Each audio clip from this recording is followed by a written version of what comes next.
시청자 여러분 안녕하십니까? 헬로티비 뉴스입니다. 고령화 심화와 치매 노인 증가로 인해 노인 요양시설 확충의 필요성이 절실해지고 있지만 도심 곳곳에서 노인 요양시설 건립을 둘러싼 갈등이 반복되고 있습니다. 얼마 전 관련 소식 전해드린 바 있는데요. 별다른 주민 갈등 없이 전국 최초로 민간 재개발 사업 공공기여 방식으로 노인 돌봄 시설을 조성한 곳이 있어 다녀왔습니다. 손성혜 기자입니다. 수영 씨는 출근 전 요양원에 들려 아버지와 시간을 보냅니다. 걷기 운동을 시켜드리고 팔다리를 주물러드립니다. 처음에는 5일 왔어요. 걷는 법을 잊어버리신 거예요. 그래서 계속 누워만 계시려고 하고 제가 안 되겠다 싶어가지고 이제 상담 드리고 아침에 매일 왔어요. 집에서 요양시설까지는 걸어서 3, 4분. 이곳으로 이사 오기 전에는 엄두도 못 냈던 일입니다. 진짜 너무 감사했어. 정말 이 혜택을 내가 보는구나. 왜냐면 저는 아빠 뵈러 그 일산 꼭대기 계실 때는 막 5시간, 왕복 5시간 다니고 너무 하루가 다 소비가 되고 또 급한 일이 있으면 대처가 안 돼요. 여기는 문제 생기면 아침 출근하기 전에 뭐 퇴근해서 바로바로 대응이 가능해요. 은평구 수색동에 자리 잡은 시립은평 실버케어센터. 수색 13구역 재개발 사업 구역 안에 있어 아파트와 초등학교를 마주보고 있습니다. 주민 산책 명소인 봉산 무장의 숲길과도 바로 연결됩니다. 지난해 5월 문을 연 실버케어센터는 민간 재개발 사업의 기부 체납으로 조성된 전국 최초의 공공 요양시설입니다. 당초 해당 부지에는 공원이 조성될 계획이었지만 노인 요양시설로 변경하면서 재개발 조합은 용적률 혜택을 받고 지역사회는 공공 돌봄 인프라를 확보했습니다. 최대 75명까지 수용 가능하며 지하 1층, 지상 5층 규모로 생활실과 물리치료실 등을 갖췄습니다. 치매 전담실도 있어 입소자의 절반 이상이 치매 환자입니다. 어르신들은 옥상 정원에서 계절의 변화를 느끼고 화분 만들기 등 다양한 인지 강화 프로그램에 참여할 수 있습니다. 무엇보다 서울 도심 주택가에 있다는 게 가장 큰 장점으로 꼽힙니다. 노인 인구가 이제는 20%를 넘어서서 초고령 사회라고 하고 있고 사실은 5집에는 한 분이 어르신을 모신 가정이거나 어르신이 생활하시는 가정이기 때문에 이제는 저희가 학교가 있고 어린이집이 있는 것처럼 이런 요양시설이라든가 어르신을 모신 시설들이 생활 속에서 자연스럽게 우리랑 함께해야 되지 않나 그렇게 생각하고 있습니다. 고령화가 빠르게 진행되고 있지만 유휴부지 부족과 지역 주민의 반대 등으로 요양시설 확충은 쉽지 않은 상황입니다. 지난해 12월 기준 서울의 요양시설 충족률은 65.1%에 불과합니다. 은평구만 봐도 공공노인 요양시설은 이곳 은평 실버케어센터가 유일합니다. 서울시는 노인 요양시설 확충을 위해 2,000가구 이상 단지에 노인 요양시설을 필수 의무시설로 반영하는 방안을 추진하고 있습니다. 지어서 넣으려면 주민들 반대가 심하거든요. 선호하는 시설은 아니다 보니까 그래서 저희가 이거를 이제 주민들을 설득을 해야 되고 아직은 협의를 해야 되는 시설인데 일단은 2가지 방향으로 법령 개정을 요구하고 있는 게 있는데요. 복지부 차원에서는 여기를 이제 그 우선 입수 규정을 넣는 거를 추진을 하고 있고 주택 관련된 거에서는 이제 여기 주민 공동 시설로 넣는 걸 해서 좀 의무화해가지고 추진하려는 걸로 하고는 있습니다.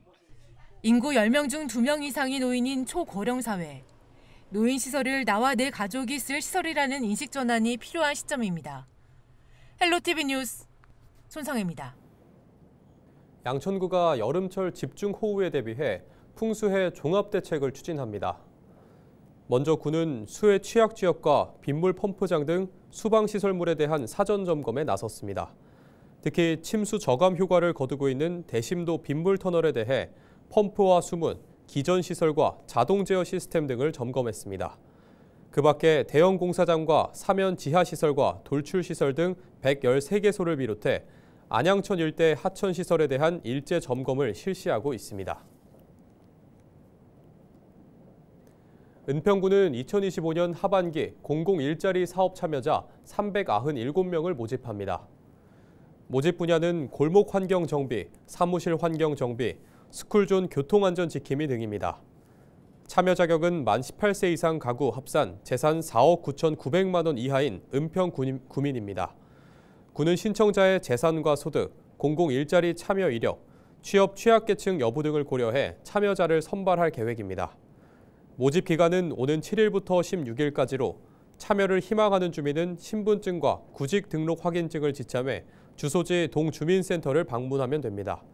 구직 등록 확인증은 은평구 일자리센터에서 발급받을 수 있습니다.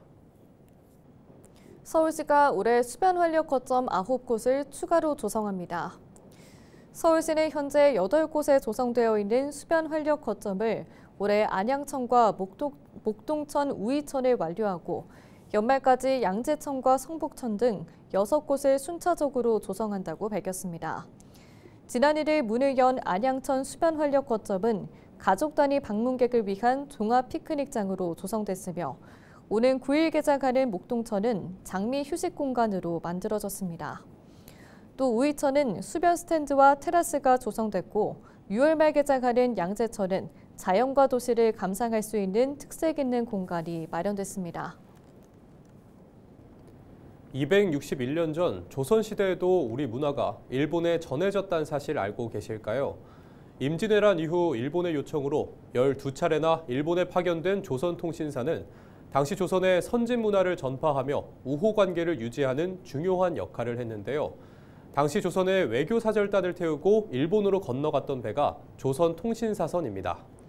오랜 세월 역사 속에 묻혀있던 이 조선통신사선이 최근 261년 만에 복원돼 다시 한번 일본으로 가는 뱃길에 올랐는데요. 수많은 사람들의 땀과 노력이 깃든 조선통신사선 복원의 여정을 장혜원 기자가 전합니다. 나무로 만든 판옥선 한 척이 부산항에서 힘차게 출항합니다. 조선시대 외교사절단을 태우고 일본으로 향했던 배, 조선통신사선입니다. 조선통신사는 임진왜란 이후 한일 간 평화를 다지기 위해 파견된 사절단으로 시조와 글, 음악 등 조선 문화를 일본에 전하는 역할을 수행했습니다.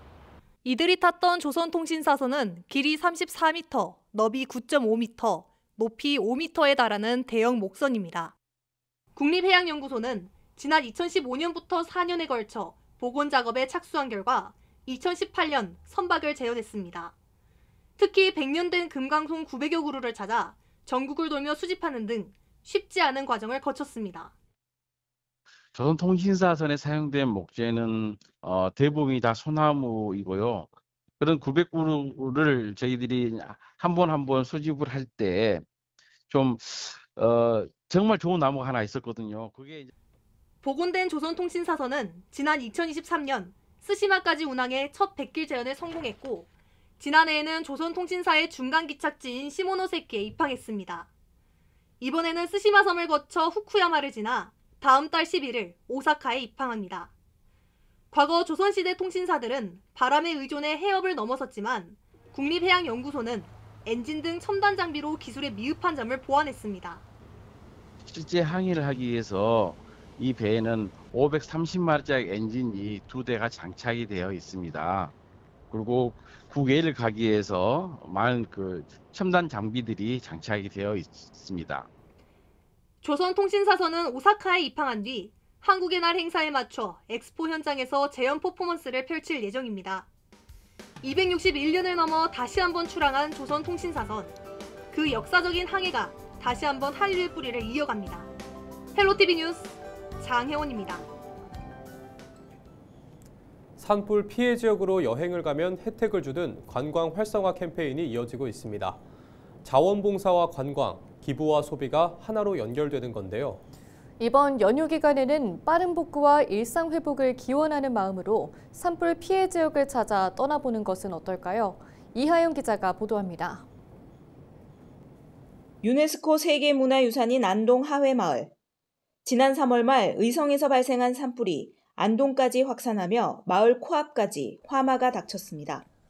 다행히 피해는 없었지만 산불로 방문객이 크게 줄었습니다.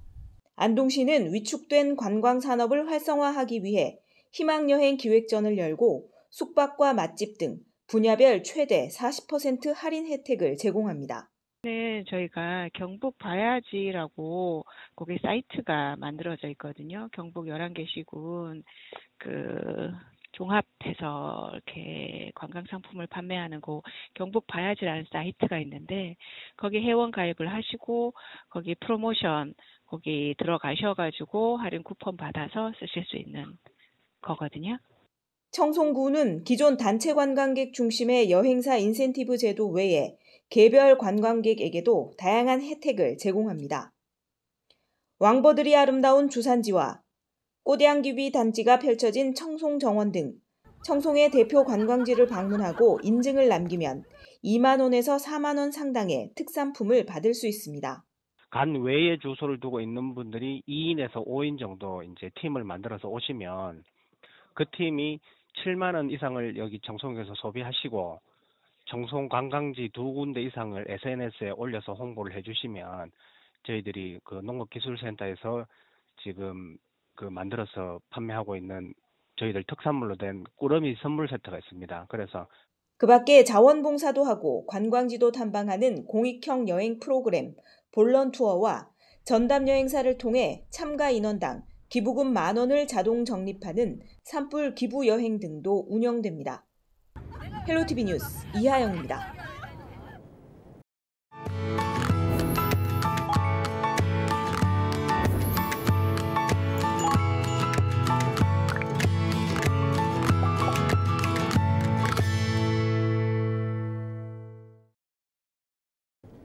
케이블 TV 공동기획 우리 동네 영웅 시간입니다. 한 소방관의 책임감은 화재 현장에서 멈추지 않았습니다. 축구 경기를 하던 중 쓰러진 한 생명을 구했는데요. 쉬는 날에도 멈추지 않았던 생명을 살리는 손, 그 이야기를 딜라이브 최다혜 기자가 전합니다. 주말 아침 서울 도봉구의 한 축구장입니다. 동호회 회원들이 팀을 나눠 축구 경기를 진행합니다. 한 선수가 공을 넘기고 자리를 잡으려는 순간 다리에 힘을 잃고 앞으로 철퍼덕 쓰러집니다. 사람들이 모여들었고 누군가 망설임 없이 그 사이를 비집고 뛰어들었습니다. 쓰러진 사람의 심정지 상태를 확인했고 곧바로 심폐소생술을 시작했습니다. 서울 성북소방서 소속 오승진 소방교입니다. 굉장히 다급하게 119 부르라고 외치고 저기 밖에 있던 분들이 뛰어들어오고 그래서 이게 일반적인 상황은 아니다를. 비번이던 날 연휴 휴일처럼 운동복 차림으로 회원들과 축구 경기를 즐기고 있었습니다. 그러던 중 눈앞에서 사람이 쓰러지는 걸 목격했고 바로 달려가 심폐소생술을 시작했습니다. 동시에 침착하게 주변 사람에게 자동심장 충격기를 요청하고 119 신고도 부탁했습니다. 숨이 돌아오기를 바라는 마음이 간절했습니다. 떨리는 손으로 호흡과 맥박을 체크했고 그렇게 심폐소생술을 시작한 지 2분여. 멈췄던 심장이 희미하게 뛰기 시작했습니다. 사실 이렇게 쇼크를 주고 그렇게 15초 안에 의식이 돌아왔다는 건 굉장히 징후가 좋아요. 이게 바로 조치가 돼서 그런 것도 있고요. 여러 상황이 굉장히 좋았다. 많은 사람들이 상황이 발생했을 때 너나 할 것 없이 AED를 가지러 갔고. 쓰러진 이는 병원으로 이송돼 점차 회복했습니다. 이후 동호회를 통해 환자가 다시 웃으며 사람들과 어울리는 모습을 봤고 그 순간의 뿌듯함은 아직도 잊을 수 없습니다. 산불이 다 진화가 되고 이제 올라왔더니 마지막 결승전이라 가서 봤는데 완쾌된 모습으로 대회를 잘 즐기고 계시더라고요. 축구를 직접 하시진 않지만 어쨌든 다른 분들과 어울리는 모습이 그걸 보고 굉장히 보람을 많이 느꼈던 것 같습니다. 그 자리에 제가 있어서 그랬겠지만 다른 대원이 있었으면 아마 똑같이. 쉬는 날에도 멈추지 않은 그의 책임감은 한 생명을 살려냈습니다. 그 순간 함께했던 오승진 소방교와 시민들 모두 우리들의 영웅입니다. 딜라이브 뉴스 최다혜입니다.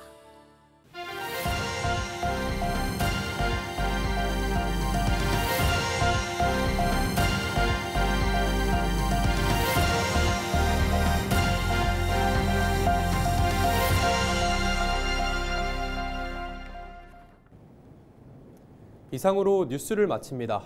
저희는 언제나 지역민 여러분과 함께합니다. 시청해주신 여러분 고맙습니다.